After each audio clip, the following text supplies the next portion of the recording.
Alors je me suis rendu compte, enfin du coup ce que je voulais dire de bien, c'est que je n'ai plus de batterie, voilà, donc j'espère que ça va tenir la route.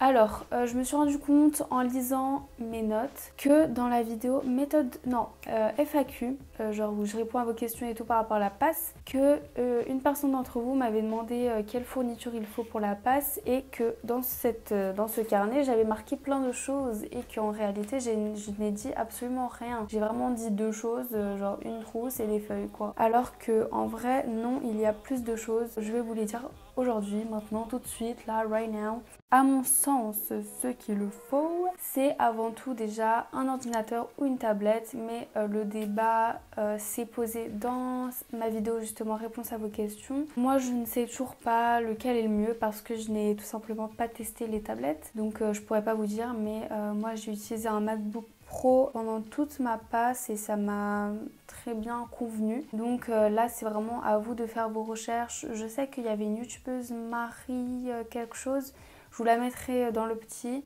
qui avait fait, enfin en fait elle a testé les deux, elle a testé l'iPad Pro et le MacBook.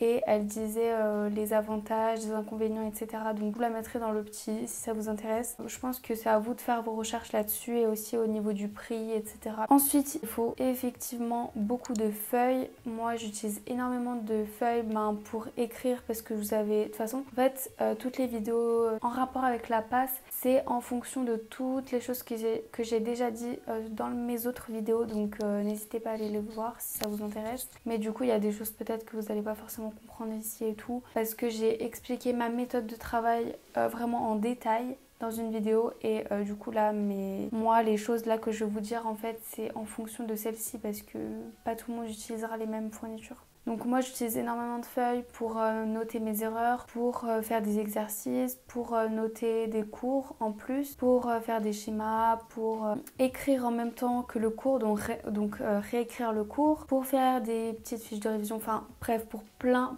de choses. C'est extrêmement utile les feuilles. De toute façon je pense que depuis votre naissance vous utilisez des feuilles à l'école, donc je pense que vous savez un petit peu pourquoi. Moi j'utilisais beaucoup de porte-vue, enfin beaucoup. Je pense que au semestre 1, ça suffit parce qu'au semestre 1, on a seulement le tronc commun. Il faut juste qu'il y ait beaucoup de vues dedans. Ensuite, au semestre 2, c'est différent parce qu'on a le tronc commun plus la spécialité plus la mineure.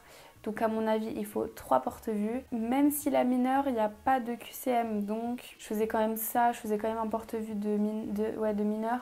Parce qu'on faisait des QCM nous-mêmes pour nous entraîner et les profs donnaient des QCM, enfin ils ont donné genre 2 QCM s'il te plaît. Donc je pense que 3 au semestre 2 et 1 au semestre 1, voilà si vous comptez adopter un petit peu le même style que ma méthode de travail à moi. Ensuite des pochettes, voilà des pochettes, des trieurs, enfin un trieur ou des pochettes. Donc moi j'utilisais une pochette de feuilles pour avoir tout le temps un stock de... Merde... Désolée. Pour tout le temps avoir un stock de feuilles à ma prépa parce que moi je travaillais à ma prépa et on avait des casiers. Donc je laissais tout dans mon casier et donc j'avais tout le temps une pochette de feuilles. Ensuite j'utilisais aussi un trieur parce qu'il y a des cours qu'on n'a pas forcément déjà imprimés. Il y a des nouveaux cours qui viennent chaque année qu'on doit réimprimer. Enfin moi je préfère les avoir en papier donc je les imprimais. Donc j'utilisais le trieur pour mettre ça. J'ai utilisé beaucoup aussi l'agrafeuse. En fait, ça c'est en lien avec les nouveaux cours que j'imprimais. Enfin, pour les nouveaux cours, il faut du coup une imprimante, un ordinateur, un trieur, voire même des choses pour des accessoires, etc. pour relier les feuilles. Mais moi, j'utilisais la plupart du temps une agrafeuse. Ou une imprimante, je pense que c'est très utile. Moi, ça m'a été très utile d'avoir une imprimante. Enfin, c'était chez ma mère. Du coup, quand j'ai déménagé toute seule, j'ai pris un abonnement dans une imprimerie qui est vraiment pas du tout loin de ma prépa, donc je pouvais y aller quand je voulais. Sauf qu'après, le confinement est arrivé et du coup, l'imprimerie a fermé. Donc, je vous conseille soit d'avoir un abonnement dans une imprimerie, soit d'avoir une imprimante pour imprimer les nouveaux cours, imprimer des schémas si ça peut vous aider. Bien sûr, des surligneurs. J'ai même pas pensé à le dire lorsqu'on m'avait posé la question parce que j'ai tout simplement dit une trousse et pour moi dans la trousse il y a forcément des surligneurs. Donc moi j'utilisais des surligneurs que j'avais quoi, genre j'ai acheté les pastels de Stabilo parce que comme ça ils sont moins voyants, du coup de mettre beaucoup de surligneurs pastels ça fait moins flash que mettre des surligneurs fluo. Donc c'est pour ça que moi je préférais utiliser les pastels. Après je vous conseille aussi des trombones, enfin moi c'est ce que j'utilisais en guise d'agrafeuse parce que en fait là je n'ai pas d'agrafeuse, elle était chez ma mère l'agrafeuse. J'avais acheté des trombones en début d'année donc je m'en suis servi pour relier mes feuilles. Et puis même pour quand je fais des schémas pour m'aider, j'aime bien les rajouter dans mon cours et il n'y a pas forcément la place dans mon cours directement pour que je fasse le schéma sur la feuille dans mon cours. Donc je fais sur une feuille à côté, je découpe, je rajoute à mon cours avec un trombone par exemple ou du masking tape ou du scotch, voilà. Ensuite il faut des stylos. Donc vraiment moi au niveau de la trousse, il y a vraiment des trucs très très simples dans ma trousse. Une gomme, un crayon à papier, des stylos et des surligneurs, hein. Vraiment ça s'arrête là. Ah non, une règle quand même et un ciseau. Donc moi j'utilisais tout simplement des stylos Bic, voilà c'est tout. Vraiment des trucs basiques qui coûtent pas cher parce que comme on les utilise énormément, il faut qu'on puisse en racheter à l'infini et si ça coûte super cher, voilà quoi. Après, j'ai aussi beaucoup utilisé des post-it, des petits papiers qui ressemblent à des post-it mais qui ne collent pas pour mettre mes cours de retard et les post-it pour mettre un petit peu comme ici, voilà, pour les afficher devant mon bureau en période de révision. Quand il y a des choses qui rentrent pas dans la tête, qui vraiment ne veulent pas rentrer, je les affichais ici. Comme ça, je les voyais tous les jours et du coup, ça rentrait au fur et à mesure dans ma tête. Donc, je sais qu'il y a beaucoup de gens qui font ça, donc c'est pour ça que je l'ai fait.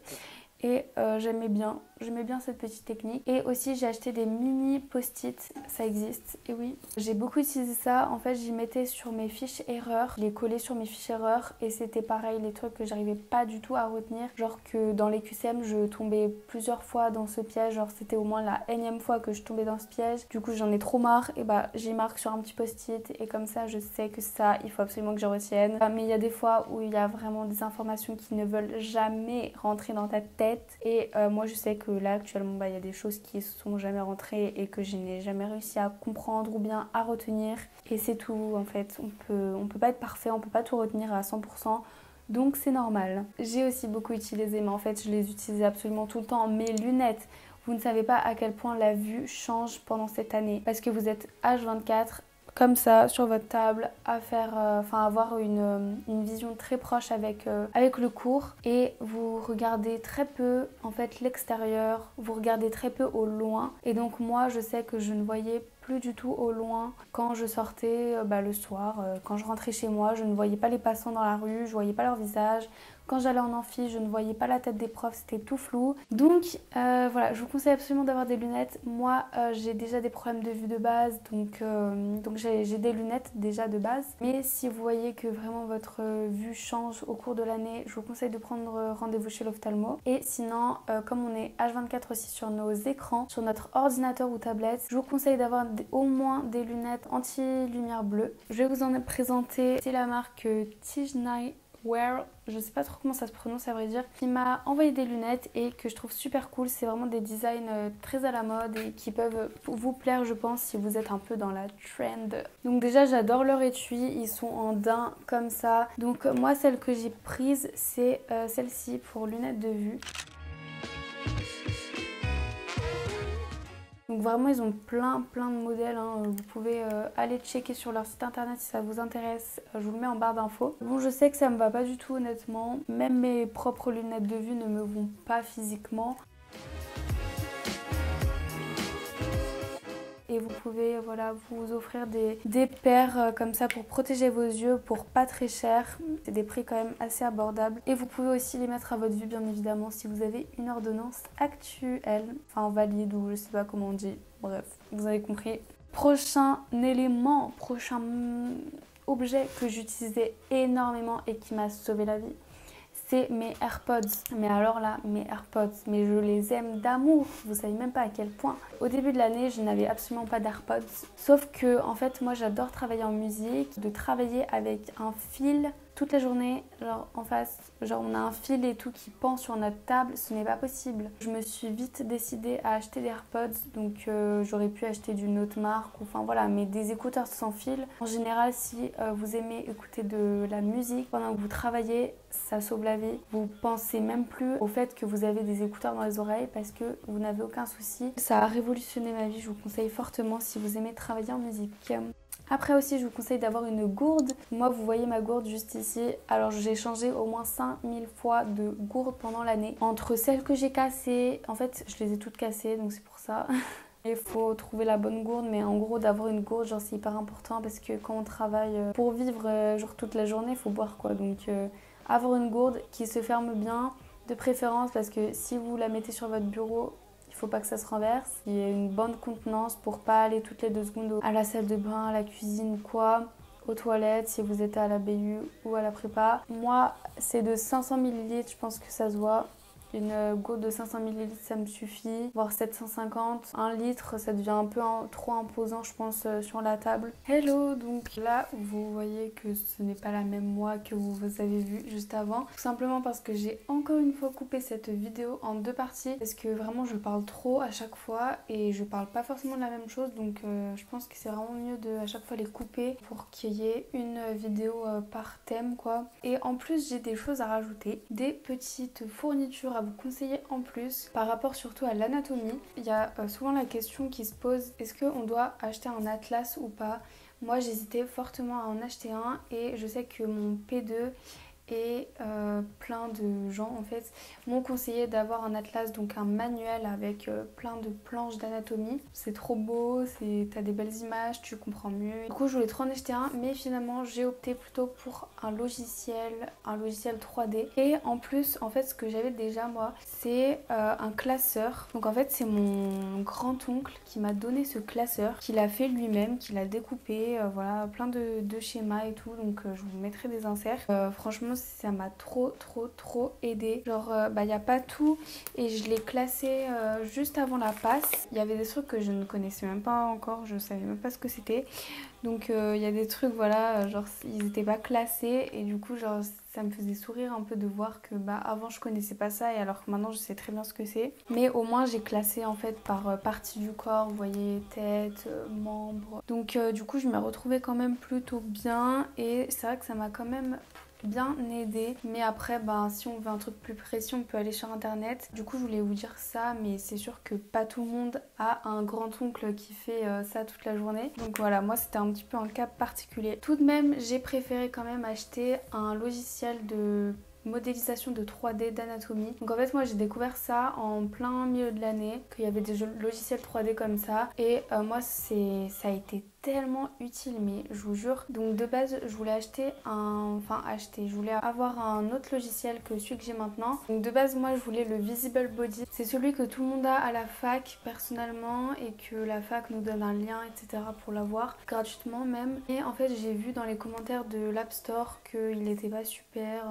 qu'il y avait une étudiante en médecine en gros qui disait que elle aimait pas trop, il n'était pas complet et tout. Et je me suis carrément laissée influencer, donc j'ai téléchargé un autre logiciel qui est Complete Anatomy. Donc par contre c'est en anglais. Visible Body vous pouvez le mettre en français, mais Complete Anatomy non. Mais moi ça m'a pas dérangé honnêtement, ça m'a pas dérangé plus que ça. Si j'avais un mot manquant, si je savais pas dire un truc, j'allais sur Google Traduction quoi. Et du coup j'ai fait l'essai gratuit.